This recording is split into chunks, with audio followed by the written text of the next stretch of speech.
Good evening, everybody. It's an absolute pleasure to be back and help us gear up to the launch of our brand new show, Stateside. The Late Show Live. Never been a better time to launch it, so I can't wait to get going with all of that. But before that, a bit closer to home, Sir Keir Starmer's decision to reward Palestinian terrorists could cost Britain £2 trillion.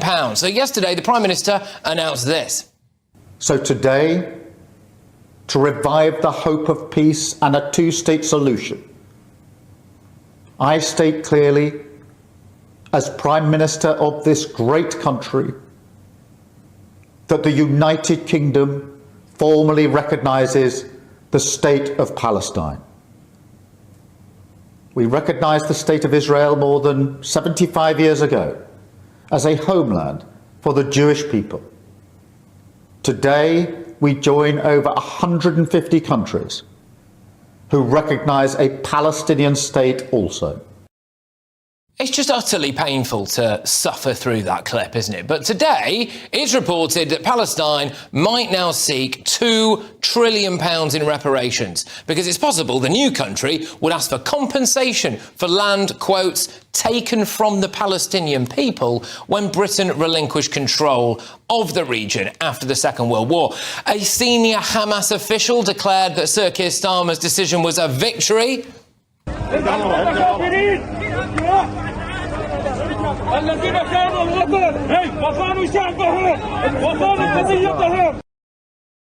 And that's the same terrorist group that only a few months ago executed people in the street while loads of entirely innocent people watched and filmed it on their mobile phones.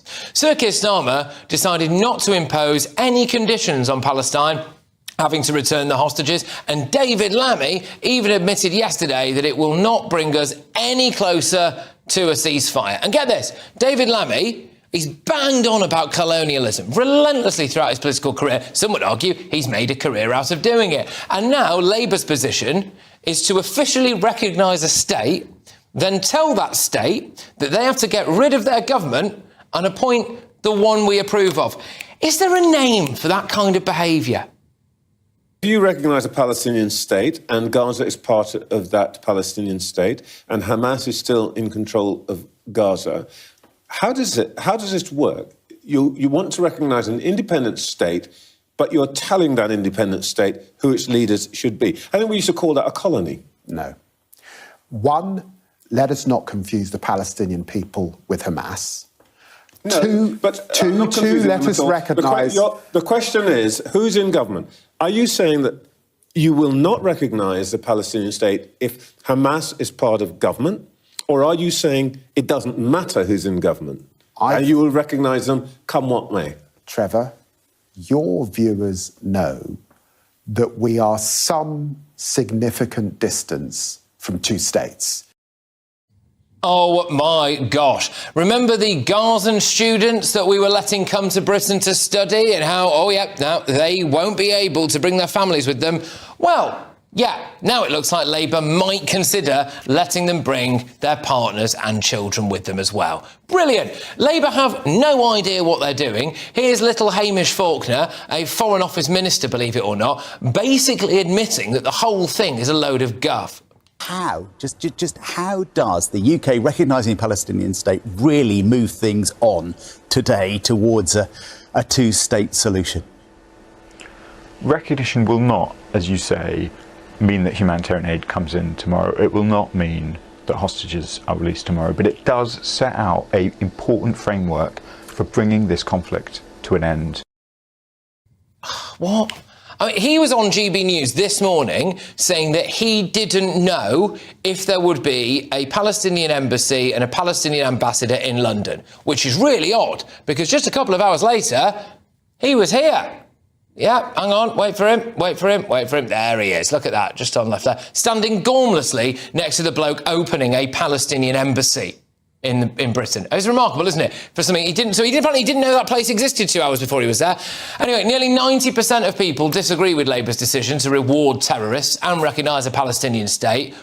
And we all know that Sir Keir Starmer loves a bit of international law. We had to surrender the Chagos Islands because of international law. We can't stop the migrant crisis because of international law. Yet, well, some lawyers have now speculated that recognising a Palestinian state is against international law because it doesn't have clearly defined borders for a start. But, he's all right to ignore international law there, isn't he? Why, though? Why do we think Labour's done it?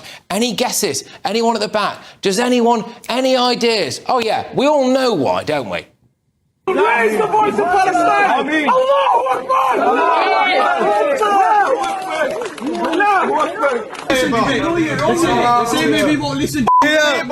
Free Palestine! Free Palestine! We're not here to beg for crumbs off the table. We're taking the lot. Oh, yes. Sir Keir Starmer, a man regarded by many as the worst Prime Minister in British history, has rewarded an Islamist terror group because he wants to try to keep the hard left and the Muslim community happy. I mean, that's my view anyway. So to recap, Labour's decision to recognise a Palestinian state could cost us £2 trillion, not bring a single hostage home, not lead to a ceasefire, might break international law and was celebrated by an Islamist terror group. Well done, lads. A triumph. Let's get the views of my panel. Daily Express columnist Carol Malone is with us. We've also, as well, got Benjamin Butterworth, the journalist, and James Price as well, former Tory advisor. Carol, I'll start with you on this. Reparations for Palestine. Carol, are you paying up? Absolutely not, no. The rumours are it could be as much as £2 trillion. It is astonishing. The stupidity of this government knows no bounds. They didn't think of this, Same thing happened with Chagos Islands is happening here. Starmer, what he's done in the last 2 days, he's a dangerous, delusional, appeasing fool. And Trump and Netanyahu begged him not to do this. They said it would hinder the peace process. The families of the hostages yesterday begged him not to go ahead with this decision until, and their words were, our loved ones are back home in our arms.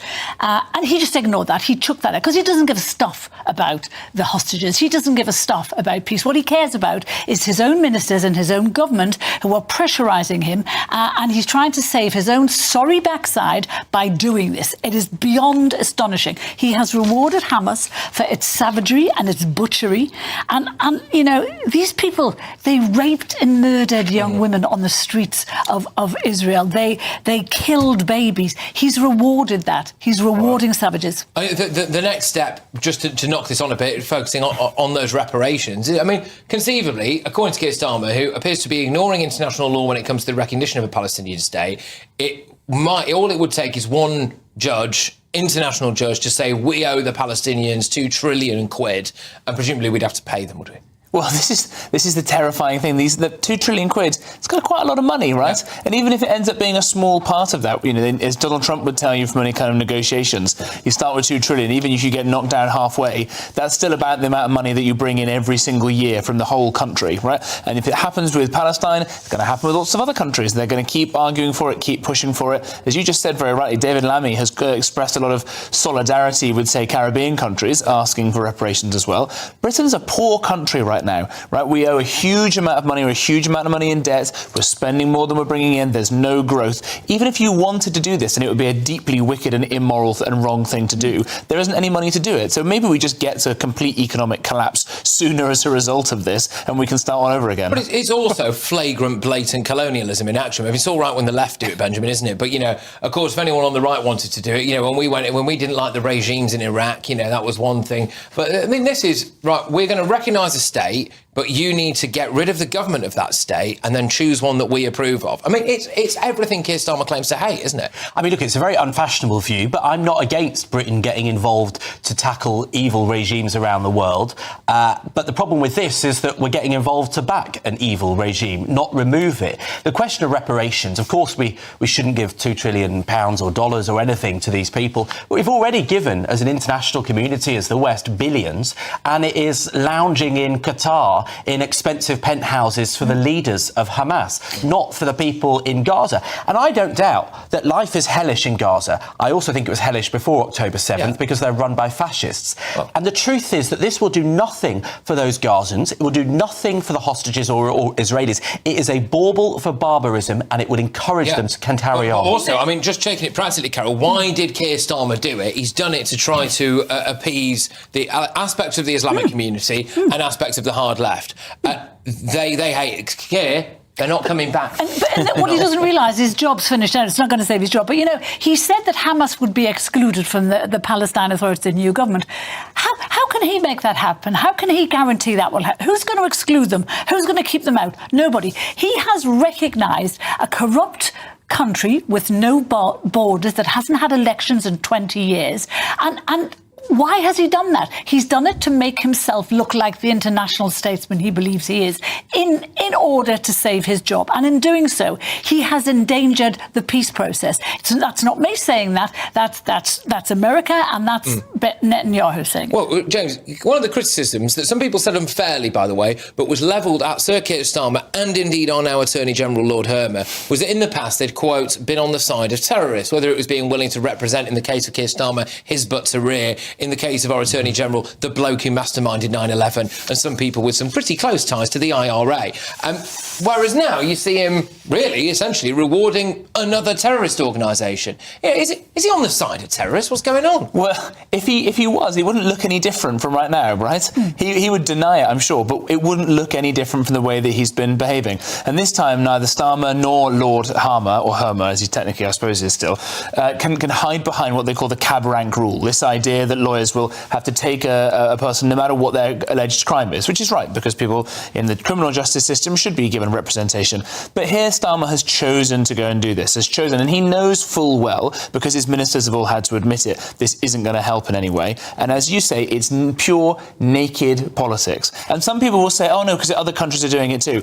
These other countries have got the same kind of demographic problems. And I just want to highlight one person, Mohsin Ali, the deputy leader of the Green Party, who you saw there. There's someone who so bullied a rabbi, the Leeds University rabbi, and said that he was going back to Israel to kill babies, that man and his family had to go into hiding. Okay. This Mohsin Ali is now the deputy leader of the Green Party. All right, just on that quickly, I will say, I don't necessarily doubt you. I wasn't aware of that. Mohsin Ali, of course, is not here to defend himself, and we don't have time to go for comments. So there we go. Very, very quickly, very finally as well, sorry, because I know we've got to go, but Benjamin, is there any sense to what Sir Keir Starmer's doing here at all? Is there any sense, or is he just lurching from one meaningless, guffy statement? I mean, did he even read that speech? He didn't read the Island of Strangers speech. What public servant has put that in front of him? Well, generations of Labour and left-wing politicians have wanted to do this. So, I think he'll think this is his place in history on the left, and it probably is.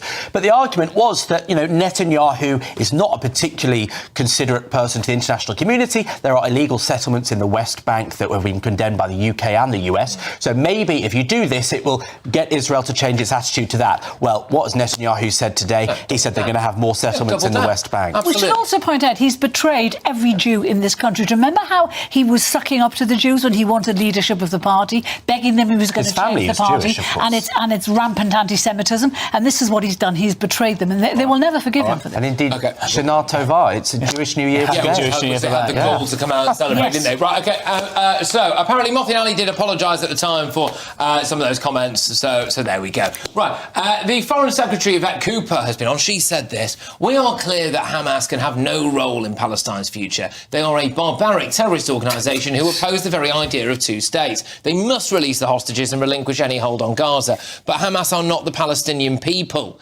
Recognition is only one part of what must be a stronger and wider push for peace. We need to end the conflict in Gaza, secure the release of all hostages, and get humanitarian aid to all those who desperately need it. That requires not just an immediate ceasefire, but a plan for a durable peace, which will be a key to my diplomatic drive with the UN this week. Would be fascinating to see who the people of Palestine would elect at a free and fair election, Ms. Cooper, wouldn't it?